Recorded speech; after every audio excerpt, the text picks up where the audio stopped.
textbook form. The bowl and the butter. Yeah. Dust and pepper. You know, his dad is the pepper that got his ponytail stuck in the Quick and Right checkout belt. Huh. You're thinking about Bob Salt.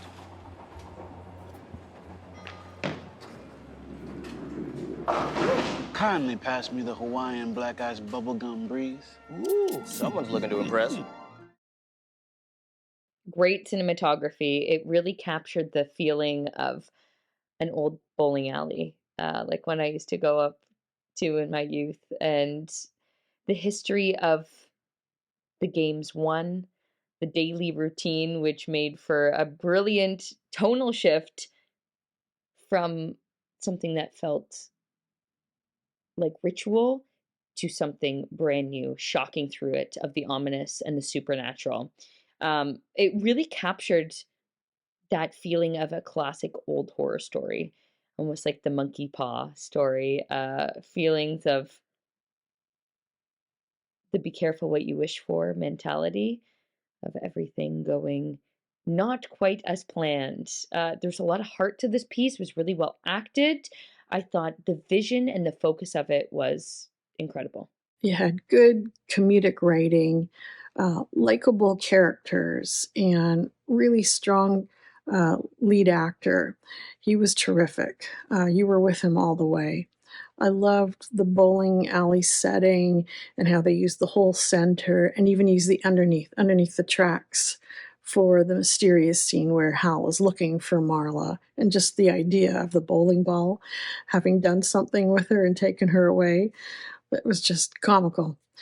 I thought it was just a really original story and really entertaining in such a small amount of time. There was comedy, there was drama, a little bit of suspense. They really just do a wonderful job at presenting the story. The cinematography is fantastic. The lighting, just all the use of colors. They really made the setting sort of stand out, made it a character of its own. I love the way it was all set. The characters were fantastic. The wardrobe, everything was just done with real intention and real style. So I just loved all that about it. And all in all, I just thought it was a thoroughly enjoyable film. I did enjoy the character setup within this film. He's a very likable man, and it allowed us to sort of like the topic and the subject matter of bowling, because sometimes bowling can be a seemingly boring sort of sport. However, this character sort of allowed us to enjoy it because he is enjoying it and we like him, and he was sort of built up and set up nicely. I did enjoy the friendship between him and Maria was her name, and I think it was very sweet in that I enjoyed that he sort of chooses her towards the end, and their friendship sort of wins overall, rather than him sort of loving bowling overall. I do enjoy the sort of fantasy twist that it takes, and that it's not just sort of like a normal reality story, but there is a sort of mystical element to the show. Just how zany it was. It really felt like he made a deal with the bowling ball devil. I loved how supernatural that new ball felt. And I also love just like, it felt like a film that didn't take itself seriously, and I had so much fun with that aspect of it. It felt like it was mocking those very serious sports films. You have the asshole rival who's the hot new blood in town, and you have the old legend who's trying to keep that spark. But I also love that message of sometimes glory isn't everything.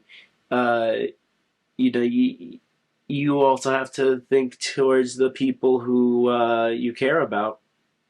And I think that was a really sweet message. Interesting film, compelling, exciting. It reminds me of The Great Lebowski.